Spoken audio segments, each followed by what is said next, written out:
오늘 우리에게 주시는 하나님의 말씀은 신약성경 마태복음 22장 23절로 46절의 말씀입니다. 이제 하나님의 말씀을 받들어 봉독할 때에 오늘 우리 각자에게 주시는 하나님의 음성을 들으시기를 바랍니다. 그날 부활이 없다고 말하는 사두개인들이 주께 와서 물어 말씀드리기를, 선생님, 모세가 말하기를 어떤 사람이 자손이 없이 죽으면 그의 아우가 형의 아내와 혼인하여 자기 형을 위하여 씨를 세우라고 하였나이다. 우리 가운데 7 형제가 있었는데 첫째가 혼인하여 살다가 죽었으나 후손이 없으므로 자기 아내를 다음 아우에게 물려주었고, 그 둘째도 셋째도 7째까지도 그렇게 하였는데 마침내 그 여인도 죽었나이다. 그러므로 그들 모두가 그 여인을 취하였으니 부활 때에 그 여인은 7 가운데 누구의 아내가 되겠나이까? 라고 하니, 예수께서 대답하여 그들에게 말씀하시기를, 너희가 성경도 하나님의 능력도 모르므로 오해하고 있도다.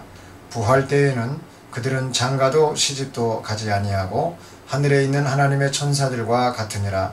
그러나 죽은 자들의 부활에 관하여 하나님께서 너희에게 말씀하신 것을 읽어보지 못하였느냐 말씀하시기를, 나는 아브라함의 하나님, 이삭의 하나님, 야곱의 하나님이라 하셨으니 하나님은 죽은 자들의 하나님이 아니요 산 자들의 하나님이시니라고 하시더라. 우리가 이 말씀을 듣고 주의 교리에 놀라더라. 한편 바리새인들은 주께서 사두개인들을 조용하게 만드셨다는 말을 듣고 함께 모였더라. 그들 가운데 한 율법사가 주를 시험하고자 주께 질문하여 말씀드리기를, 선생님, 율법 중에서 어느 계명이 크니까? 라고 하니, 예수께서 그에게 말씀하시기를, 너는 내 마음을 다하고 혼을 다하고 생각을 다하여 주 너의 하나님을 사랑하라. 이것이 첫째며 큰 계명이니라. 둘째는 이와 같으니 내 이웃을 내 자신과 같이 사랑하라. 모든 율법과 선지서들이 이 2 계명에 달려있느니라고 하시더라.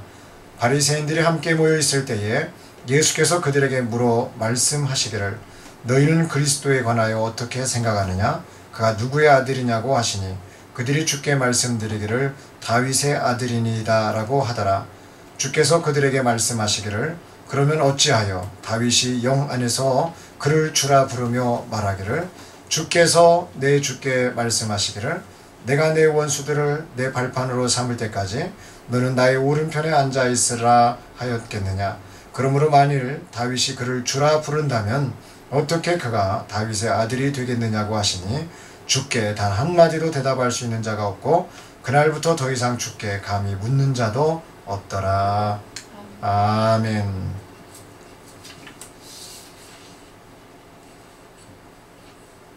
자, 오늘 말씀의 제목은 부활의 핵심 예수님이라는 제목이죠. 그리고 부제목을 달았습니다. 자, 부제목이 뭐죠? 선을 행한 자는 생명의 부활로.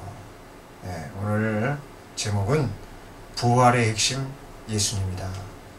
그러니까 부활, 우리는 부활에만 너무 맞춰져 있지만은 이 부활의 핵심이 무엇인가?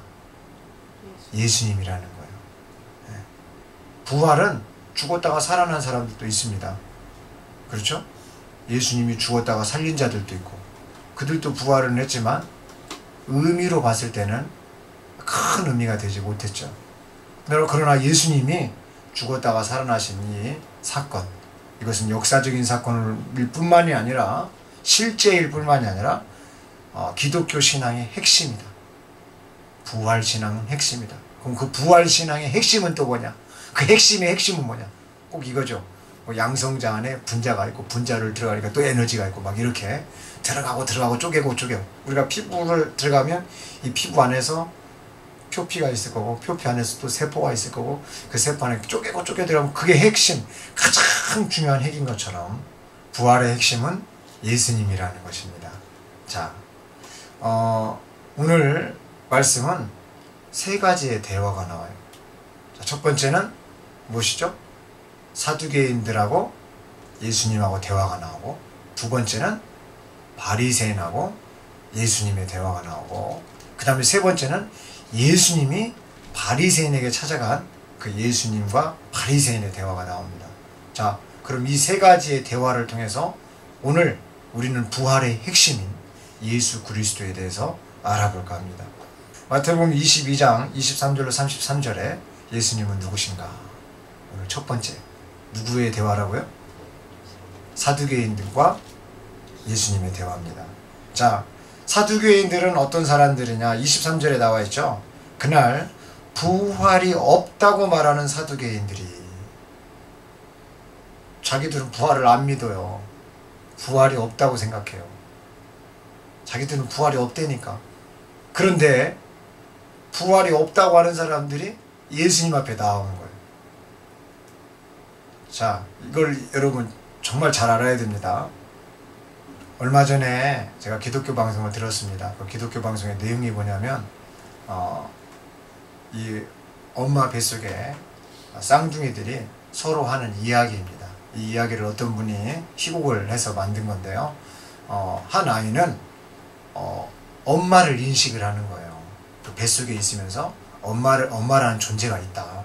우리를 만든 존재가 있다. 이것을 인식을 하고 지금 내가 엄마의 탯줄을 통해서 먹고는 있지만은 나중에 이제 입으로 먹게 된다. 그리고 우리 눈으로 보게 된다. 그리고 걷게 된다. 이런 이야기들을 그 쌍둥이 다른 애한테 하는 거예요. 근데 이 쌍둥이 다른 애는 야, 무슨 엄마가 있냐? 나는 그런 거 못 믿겠다. 우리 눈에 뭐 보이냐? 엄마는 없다. 그리고 야, 이거 탯줄로 우리가 공급을 받아서 먹는 거지. 입으로 먹는다고? 그건 말도 안 된다. 그리고 손으로 우리가 무엇을 해? 이렇게 안 해도 되는데 그 다리로 걷는다고? 야, 그거는 진짜 우리는 어떻게 생각할 수도 없는 거다. 다음 세상에 뭐가 있어? 이런 내용입니다. 여러분, 우리는 알고 있습니다. 일반적 상식은 엄마가 있고 엄마 뱃속에 아기가 있고 그 아기가 10개월이 지나고 나면 출산이라는 엄마의 산구를 통해 가지고 이 세상에 나와서 산다는 것을 알 수 있습니다. 여러분, 부활이라는 맥락도 이렇게 우리가 알 수 있는 거죠. 그러나 이 사두개인들이 오늘 의미하는 것은 뭐냐면 그렇게 다음 생애가 없다는 거예요. 못 믿겠다라고 하는 거죠. 그러면서 예수님 앞에 나온 거예요. 그래서 오늘 이 첫 번째 대화의 내용은 상당히 중요한 것입니다. 왜요? 이렇게 다음이 없다라고 말하는 이 쌍둥이 얘기 중에 하나의 아이와 똑같은 관점으로 지금 보고 있는 게 누구예요? 이 사두개인이라고 하는 거죠. 오늘 23절에 그날 부활이 없다고 말하는 사두개인들이 주께 와서 물어. 자, 뭐라고 물었습니까? 이스라엘의 계대법을 가지고 얘기를 했어요. 계대법. 계대란 말이 뭐예요? 세대를 잇는다라는 거예요. 후손을 잇는다라는 뜻이 계대라는 말인데, 오늘 이들이 선생님, 어떤 사람이요 자손이 없어서 죽었습니다. 자손이 없어서 죽었는데 첫째 형하고 결혼을 한 이 아내, 근데 첫째 형이 죽어가지고 둘째한테 또 그 아내를, 또 셋째에게 그 아내를, 이렇게 해서 일곱째까지 그 아내를 다 이렇게 연결을 시켰는데 이제는 그 마지막에 이 아내도 죽었습니다. 그렇다면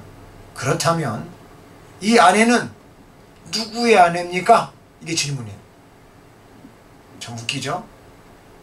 웃깁니다. 이 질문이 정말 웃긴 질문이에요.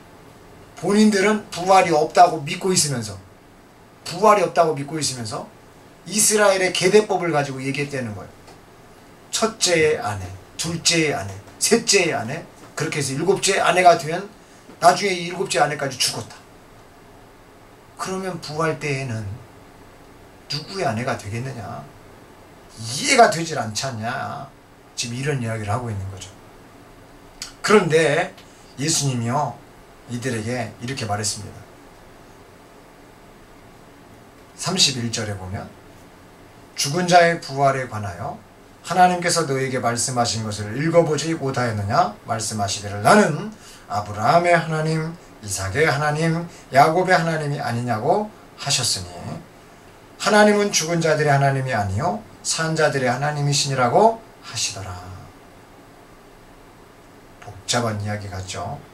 자, 33절에 무리가 이 말씀을 듣고 주의 교리에 놀라더라. 주의 교리에 놀라더라.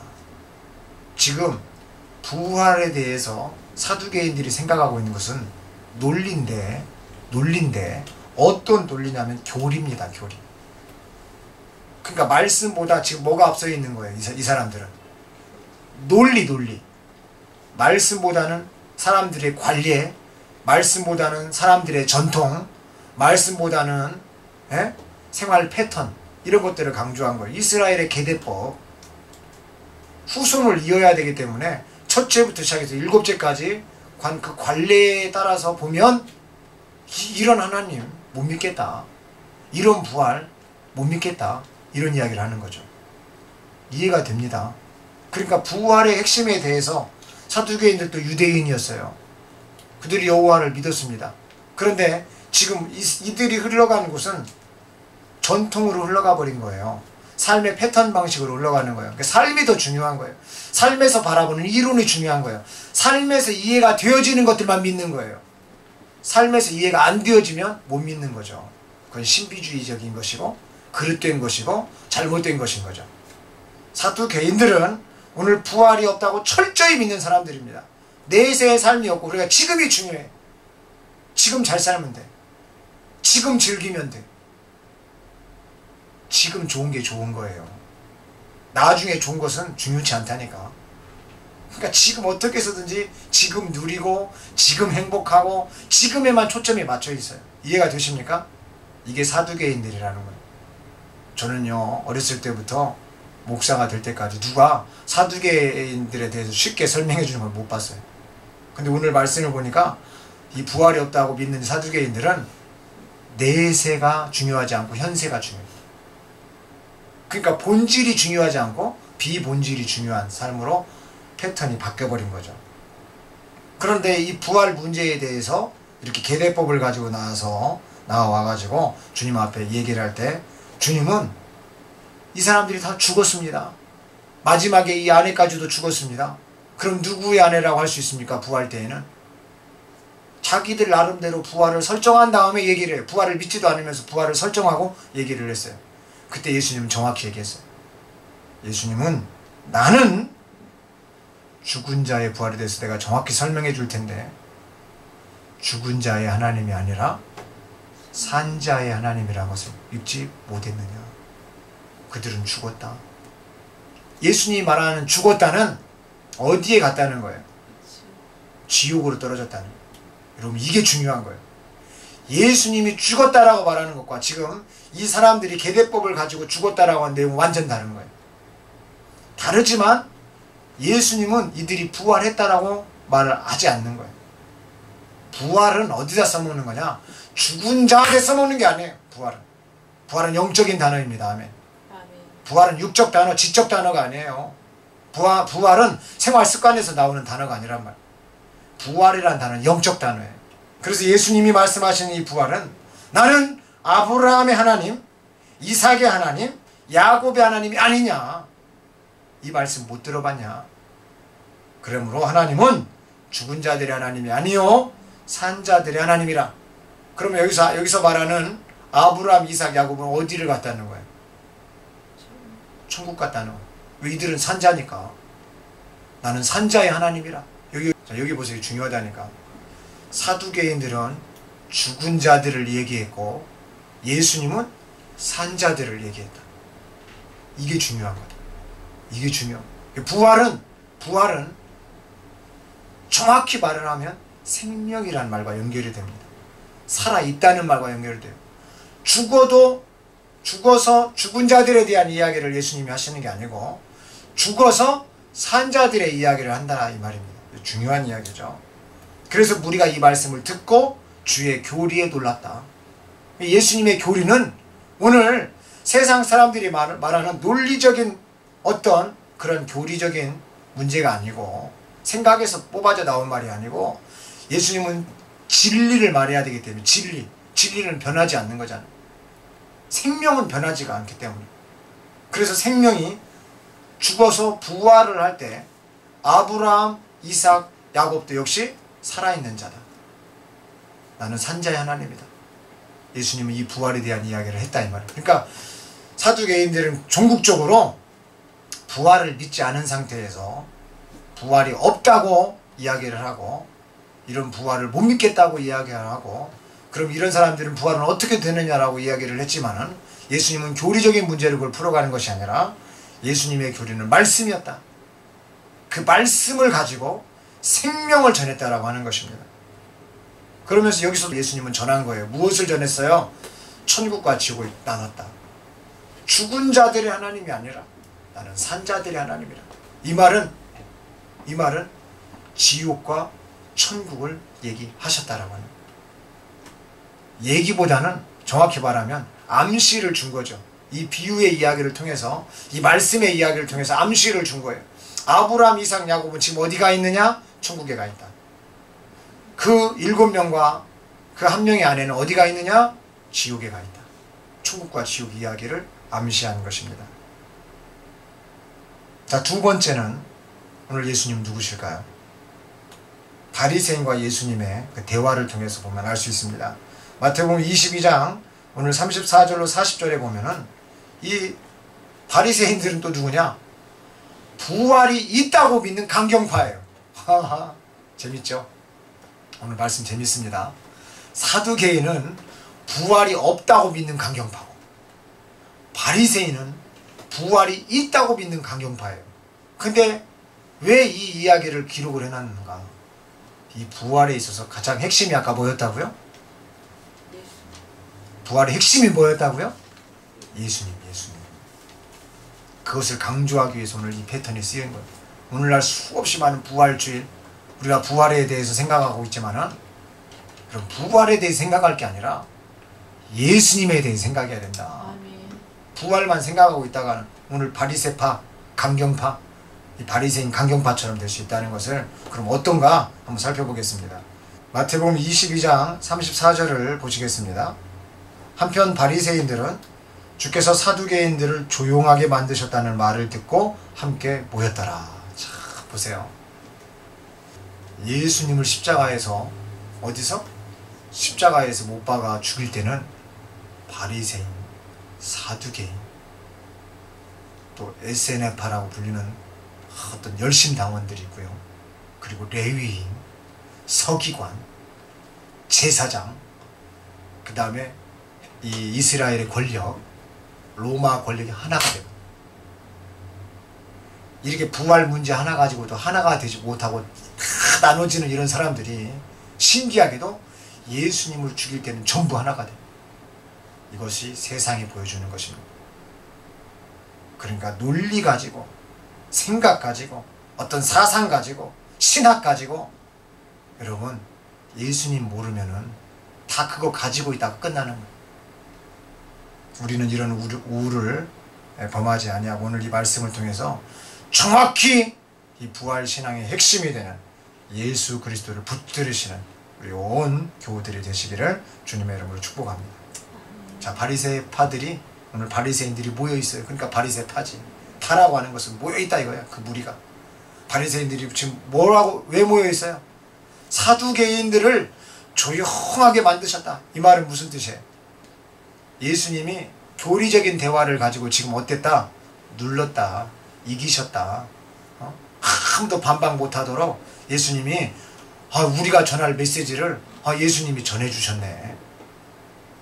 부활이 있다고 확실하게 말씀해 주셨네. 그래, 바리새파들은 부활을 얘기했었는데 바리새파하고 이 사두개인들하고 싸울 때는 이게 논리가 안 먹혔다 이거예요.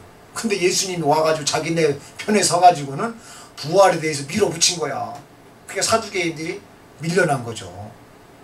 그러니까 지금 어떤 분위기로 보면은 지금 바리새인들이 우월감을 가질 수 있는 그런 어떤 분위기가 형성이 됐어요.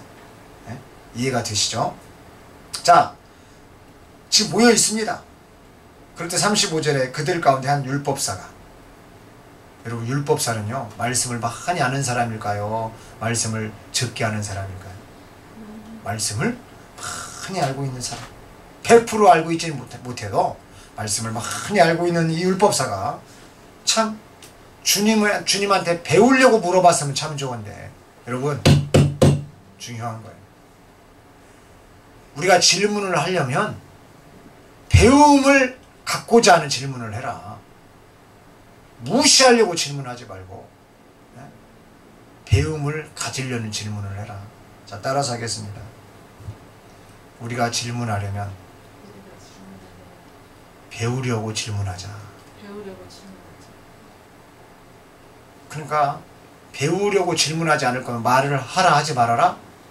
하지 말아라. 말을 하려면 선한 말, 빛이 되는 말, 착한 말, 좋은 말, 복음의 말, 이로운 말을 해야 된다. 질문을 하려면 뭐라고 한다? 배우려고. 묻고자 하려면 배우기 위해서 질문하라 이 말이에요. 근데 오늘 여기 참 이 율법사가 너무너무 안타까워요. 배우려고 질문했으면 좋은데 예수님한테 뭐 하려고 질문했다 지금? 주를 시험하고자. 시험하려고 질문하는 사람들은, 여러분 이거 영적인 말입니다. 잘 들으세요. 시험하려고 질문하는 사람들은 시험에 듭니다. 내가 누군가를 시험하려고 질문하는 사람들은 시험에 든다. 그런데 내가 정말 믿음 안에서 알고자 질문하는 자는 그 믿음은 들음에서 나기 때문에 들려지게 된다. 그래서 예수님은 말한 거예요. 보아도 보지 못하고 들어도 듣지 못하고. 주를 시험하고자 주께 질문했던 그 내용이 무엇입니까? 36절에 선생님. 다른 사람들은 다 주님인데 이 율법사는 뭐라고 말하는 거예요? 선생님. 오늘날도 저를요 누가 부를 때 김 목사님 하면은 이분은 저를 높인 거예요. 근데 김 목사 할 때부터 낮춘 거예요. 제가 지금 같이 지내는 곳에서는요 은어를 쓰는데 저보고 뭐라고 부르냐? 김목이라고 부릅니다. 김목. 완전히 이게 줄어든 거죠. 세상 사람들이 말을 할 때 목사님이라고 부르긴 뭐하고, 어떤 사람은 진짜 목사님 같아 이렇게 말하는 사람도 있지만은 김목이 뭐예요? 김용선 목사의 준말 아닙니까? 근데 이렇게 불러요. 세상 사람들은 아저씨, 세상에서 배운 사람들은요 뭐라고 불러요? 김선생님, 아니면 뭐 김자를 빼고 선생님 그럽니다. 그러니까 율법사가 그렇게 불렀다는 거예요. 율법사가 예수님을 바라볼 때 예수님이라고 높이질 않고 예수여라고 부르지도 않고 그냥 자기가 배운 사람이기 때문에 이 예수님에 대해서 부를 때 어떻게 했다? 살짝 높였다 이거야. 낮추기는 뭐하고 살짝 높이는 말이 선생님이란 말. 그러면서 율법 중에서 어느 계명이 크니까. 예수님이 지금 이 율법사가 예수님을 테스트한다는 것을 알았을까요? 몰랐을까요? 알죠. 예수님은 성경 말씀에 주님이 그 생각과 그 속 안에 들어있는 것들과 그 모든 것을 주님은 다 아신다? 모르신다? 아신다. 그러니까 주님은 알고 말씀을 대답을 해주시는 거고 또 묻기도 하는 거고 말하기도 하시는 거고, 사람들은 모르고서 대화하고 모르고서 말하고 모르고서 행동한다 이거죠. 자, 테스트하는 이 질문에 예수님 뭐라고 대답을 하셨습니까? 너는이라고 그랬어요. 너는. 여러분 이게 중요해요. 여기 보세요. 테스트를 하는 당사자가 지금 누굽니까? 테스트 하려고 하는 지금 당사자가 율법사네요. 율법사. 바리새인들 중에 말씀을 좀 많이 안다고 하는 율법사가 예수님이 부활 문제를 가지고 사두개인들을 밀어붙였다라고 해서 그 주의 교리에 다들 놀라가지고 있는데, 이 율법사가 그럼 부활 문제는 신경을 쓰지 않는 거예요. 부활 문제는 신경을 쓰지 않고 지금 율법으로 얘기를 하는 거예요. 자기가 가지고 있는 거, 자기가 많이 알고 있는 거, 자기의 강점, 이걸 가지고 상대를 누르려고 하는 거예요. 말씀의 주체이시고 원천이신 그분을 모른 채 어느 계명이 크니까. 이건 시험의 대목이에요. 시험하려고 하는 거예요. 여러분 이겁니다. 제가 조금 이따 설명을 하겠습니다만은 먼저 잠깐 설명을 해보면, 그렇게 말씀 많이 아는 척을 하는데 네가 말씀을 얼마나 많이 아나 보자, 이런 뉘앙스예요. 그러면서 어느 계명이 크니까는 네가 말씀을 읽었다면 어떻게 말할 수 있는가를 보자, 이런 거예요. 이해가 되죠? 사두개인들한테 말씀을 들어 얘기했잖아요. 아브라함의 하나님, 이삭의 하나님, 야곱의 하나님, 죽은 자의 부활에 대해서 이런 내용들을 읽지 못했느냐? 말씀을 가지고 반박해서 이겼기 때문에 말씀의 그 깊이와 높이와 넓이와 길이가 어떠한지를 말씀 테스트를 하는 거예요. 소위 말해서. 그때 예수님이 단도직입적으로 꼬집어 버렸습니다. 네가 나를 테스트하려고 하느냐? 그렇다면 너는! 그렇다면 너는! 이렇게 얘기하는 거예요. 이게 중요해요. 예수님은 지금 너가 중요해. 너는! 지금 율법사한테 하는 말이에요. 너는 마음을 다하고 혼을 다하고 생각을 다하여 주 너의 하나님을 사랑하라. 이렇게 말해요. 이게 중요합니다. 너는. 예수님이 율법사한테 말했어요. 제일 중요한 것입니다. 너는. 약간 지적이신지 지적이지 않은지 선생님 하면서 물어봤던 그 대화에 음흉한 테스트하는 그 대화의 말에 예수님은 너는이라고 그랬어요. 너는 내 마음을 다하고 내 혼을 다하고 생각을 다하여 주 너의 하나님을 사랑하라. 여러분, 이것이 애매모호합니까? 안 애매모호합니까? 율법사가 애매모호하게 질문을 했어요. 너는 어떻게 말씀에 대해 생각해 보느냐? 선생님이라고 했으니까. 근데 예수님은 선생님이라고 말한, 이 테스트 하려고 말한 그 사람에게 너는이라고 아주 그냥 어떻게 보면은 율법사인데 예수님도 이렇게 말해야 될 거 아니에요? 율법사요. 이렇게 말하는 게 좋지 않겠어요? 그런데 예수님에 대해서 깎았던 사람한테는요, 예수님도 사정없이 깎아버려요. 이게 영적인 거라니까요. 예수님은 뭐라고 말씀하셨냐면은 네가 높아지길 원하느냐? 그러면 상대방을 높이라. 사람들 앞에서 너를 낮추라. 그럼 네가 높아지리라 그랬어요. 근데 율법사는 오늘 주님을 시험하려고 했다는 것은 뭐냐? 주님을 깎아내리려고 했다는 거예요. 주님을 율법사인 자기보다 낮추려고 했다는 거예요. 에? 상대방을 깎고 상대방을 낮추고 상대방의 흠집을 보려고 하고 상대방을 무시할 때 나타나는 현상이 뭐냐? 예수님은 율법사요라고도 높이지 않았어요. 이 율법사는 애매모호하게 선생님이라고 높였지만은 예수님은 율법사한테 율법사요라고 말하지 않고 너는이라고 지금 말하고 있다는 거예요.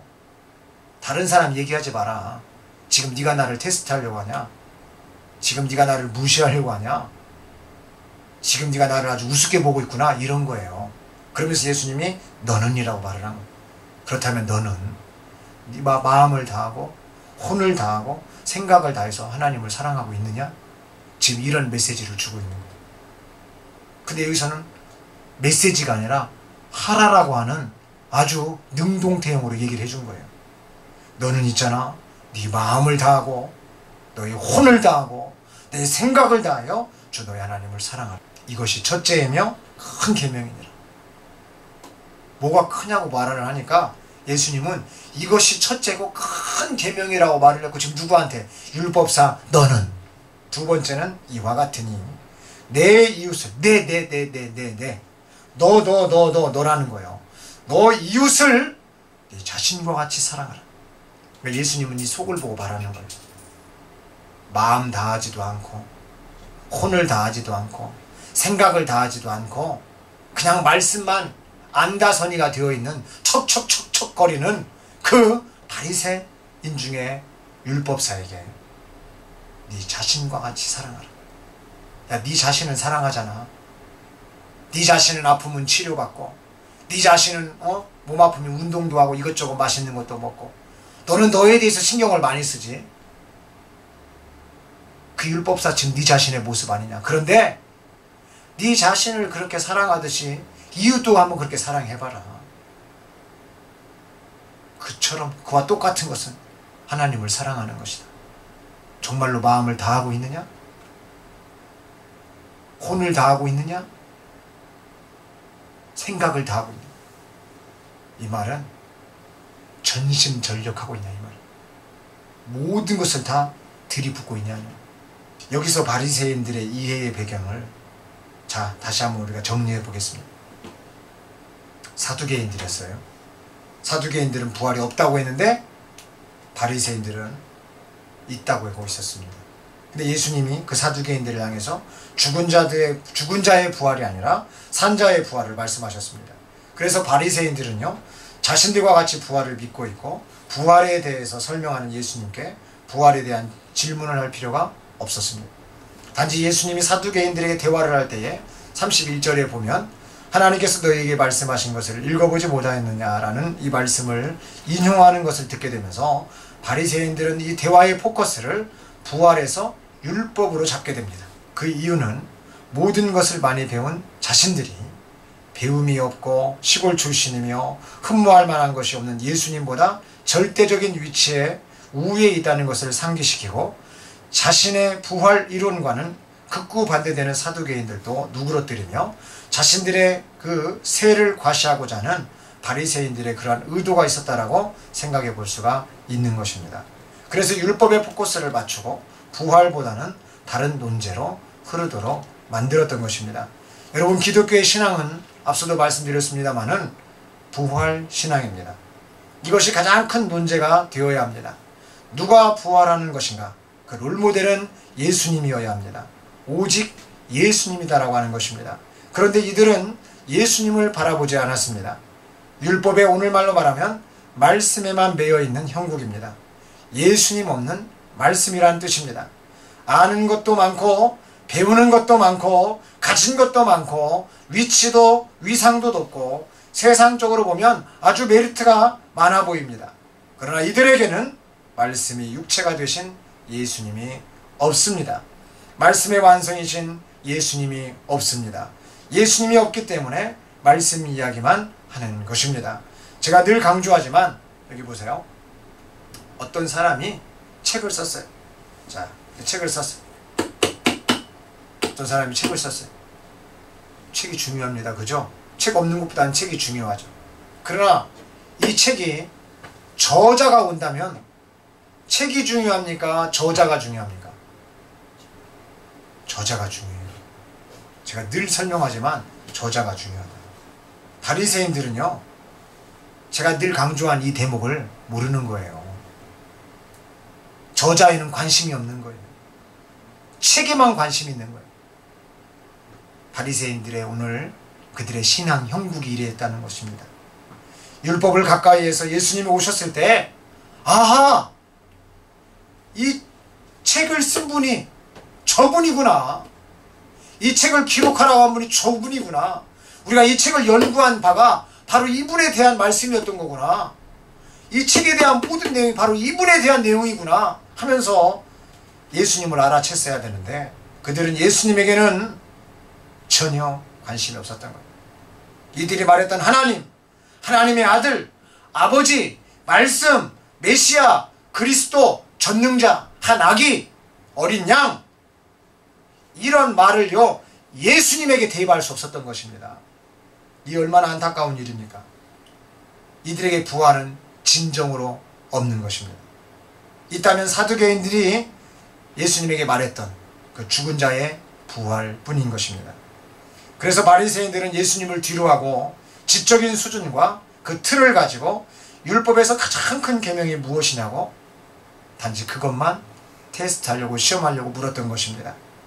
그러함을 다 하셨음에도 불구하고 예수님은 바리새인들에게 율법만 말씀하시지 않고 이 율법과 함께 선지서들을 총망라하여 바리새인들에게 율법에서 무엇이 가장 큰 계명이냐면 하나님을 사랑, 즉 이 말을 한 것을 나 예수를 사랑하라는 뜻이에요.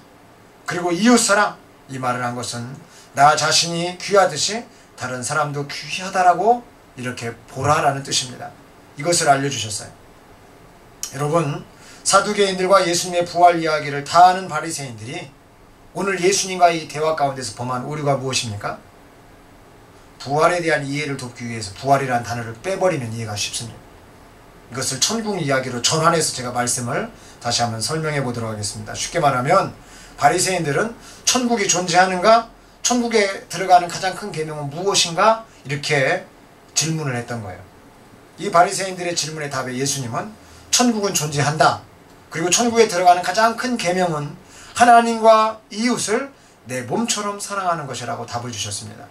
자, 여기까지를 정리해 보면 부활이 없다고 하는 사두개인들에게 예수님은 부활을 말씀하셨고 부활을 믿고 있었던 바리새인들에게는 부활에 대한 이해를 갖고 있었지만은 부활의 핵심이 빠져 있었기 때문에 그 핵심인 예수님을 소개해야만 됐고, 바리새인과 예수님의 대화는요 율법적인 이런 입장차를 가지고 오늘 끝나야만 되었습니다.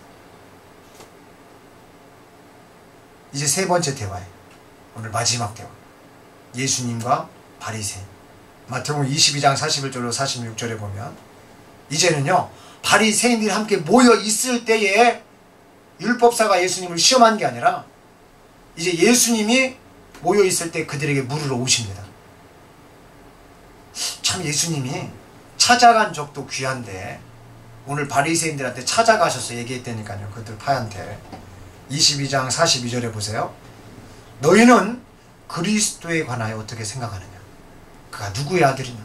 여러분 보세요. 부활 이야기를 가지고 지금 이야기를 계속해 나가고 있는데 사느냐 죽느냐, 내세가 있느냐 없느냐, 부활이 어떻게 되느냐, 부활이 있냐 없냐, 이런 이야기를 하고 있는데 사두개인들하고 이미 이야기 끝났죠?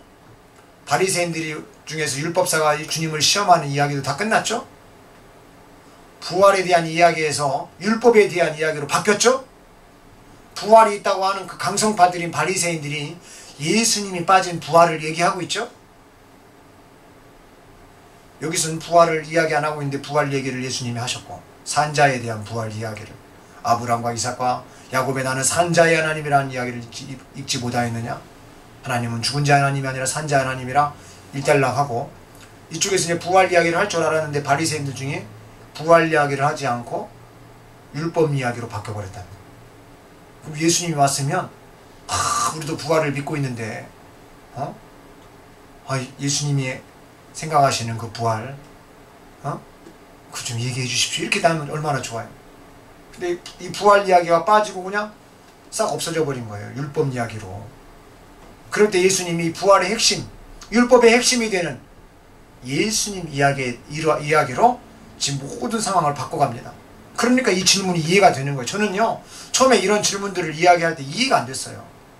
아니 부활 이야기하고 있다가 율법사들한테 이런 얘기를 했다가 다시 이렇게 찾아가 가지고 너희는 그리스도에 관하여 어떻게 생각하느냐, 그가 누구의 아들이냐, 이게 말이나 되는 이야기입니까?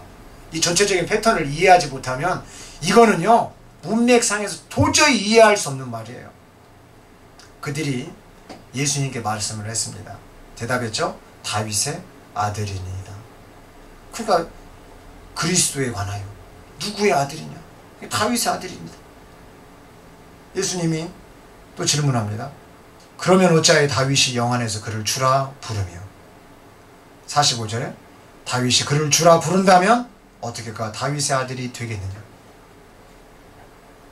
다윗의 아들이 그리스도를 나는데 그리스도가 왔는데 그 그리스도를 다윗은 뭐라고 불렀느냐? 내 손주의 손주의 손주의 세대의 자손의 자손은 그가, 이렇게 말하지 않고 우리로 말하면 제가요 경주 김씨 태사공파 제 37대 손입니다. 그러니까 예를 들어서 이거예요. 김알지의 후손인데 김알지 왕이 저를 부를 때 뭐라고 부르냐면 주님 부르는 거하고 똑같아요. 근데 세상 사람들이 볼 때는 제가 김알지의 몇 대 손이라고요? 태사공파 37대 손. 37대가 흐른 거예요. 다윗의 아들 그리스도도 계속 흐른 거예요. 예? 오벳으로 2세로 막 이렇게 흘러간 거예요. 그래서 나중에 요셉과 마리아의 이 대수까지 흘러온 거예요. 그러면 김알제 37대 손, 김용섭 이렇게 대화를 나누면 되죠. 다윗의 자손, 몇 대 손, 예수 이렇게 말을 하면 되는데 그렇게 말하지 않고 다윗은 예수님에 대해서 주라 말했다는 거예요. 여호와라, 아버지라, 전능하신 하나님이라. 다윗은 이런 고백을 다 했어요. 나의 힘이 되신 여호와여. 세상에 자기보다 앞으로 몇 대 뒤에 태어나야 될 그 예수님을 미리 만나가지고 자기는요 나의 힘이 되신 여호와, 내가 주를 의지하나이다. 내 도움이 어디서 오는가? 나의 도움은 천지를 만드신 여호와에게서로다. 참 근데요, 이렇게 예수님이 대답을 하니까, 질문하니까 바리새인들이 대답을 못 해버립니다. 여러분, 우리가 부활에 대해서 얘기할 때 요한복음 5장 29절 말씀을 빼놓을 수가 없어요. 선을 행한 자는 생명의 부활로, 악을 행한 자는 저주의 부활로 나오리라. 사두개인들이나 바리새인들이 오늘 요한복음에서 말하는, 이 사도 요한이 말하는 이러한 내용의 문제를 가지고 주님 앞에 부활에 대해서 알고자 얘기했다면 얼마나 좋았을까요? 그러나 이러한 부활의 내용을 가지고 이야기한 것들이 아니고, 그들은 율법을 가지고 교리를 가지고 말씀만 가지고 얘기를 했다는 이 안타까운 사실인 것입니다. 선을 행한 자는 생명의 부활로, 악을 행한 자는 저주의 부활로 나오리라. 이 말씀을 뒷받침하는 말씀이 요한복음 6장 68절로 69절에 보면 사도 베드로의 고백을 통해서 알 수 있어요.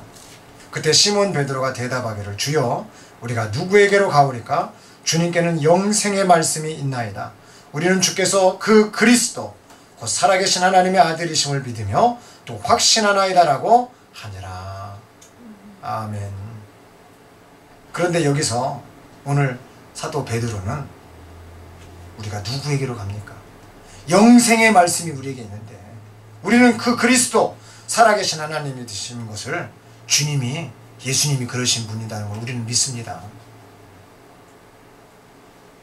지금 이 예수님에 대한 이야기를 하고 있는 거죠. 이 확신을 하고 있는 거죠. 이 부활의 핵심인 이 이야기를 하고 있는 거예요. 이것이 선입니다. 가장 좋은 것이 예수님입니다. 아멘. 가장 좋은 것이, 우리는 예수님이 좋아야 됩니다. 우리 인생의 모든 것하고 바꿔야 되는 것이에요. 그래서 성경에 보면 그런 비유가 많이 나오잖아요.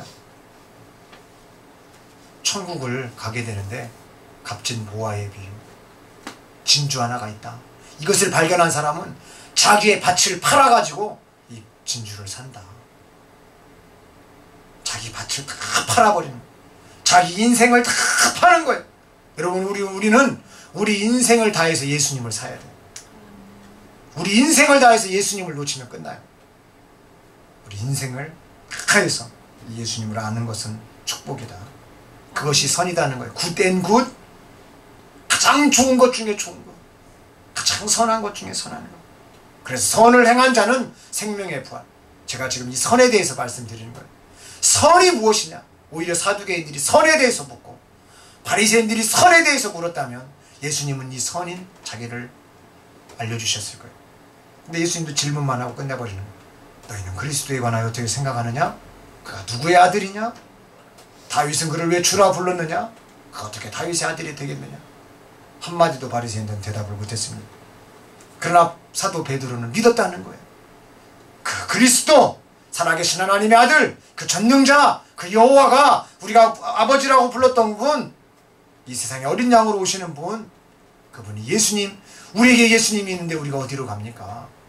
베드로는 이 이야기를 하고 있는 것이죠. 그래서 요한복음 5장 29절 말씀을 제가 빼놓을 수 없다라고 하는 것은, 선을 행한 자는 생명의 부활로, 악을 행한 자는 저주의 부활로 나오리라. 쉽게 말하면 예수님 알면 생명의 부활로 가고, 예수님 모르면 사망의 저주의 부활로 떨어진다는 얘기죠. 이것을 행한 자라고 그랬습니다. 행한 자가 헬라어로 포이에오라는 말이에요. 하다라는 거예요. 하다. 창조하다. 만들다. 완수하다. 지키다. 실행하다. 이런 뜻이에요. 즉 저한테 이 말씀을 쉽게 풀이해보라고 하면 예수님을 인정하고, 예수님을 오늘 내 삶에서 창조한 거. 그러니까 나를 통해서 예수님이 나오는 거예요. 나를 봤을 때 예수님이 보여야 되는 거예요.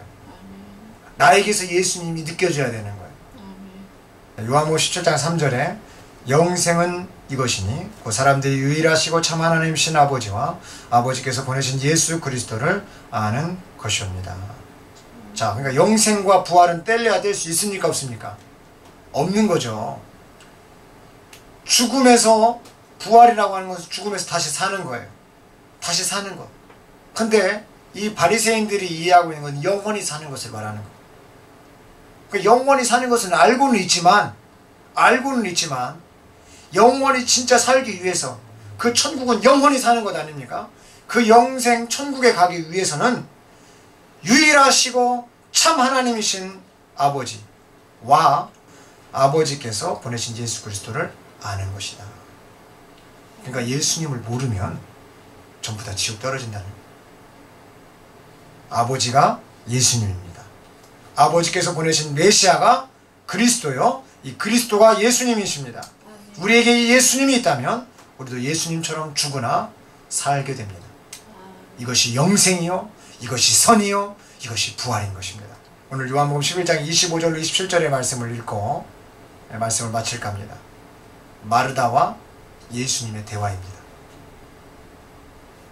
예수께서 그녀에게 말씀하시기를 나는 부활이요 생명이니 나를 믿는 자는 죽어도 살 것이며 또 살아서 나를 믿는 자는 누구나 영원히 죽지 아니하리라.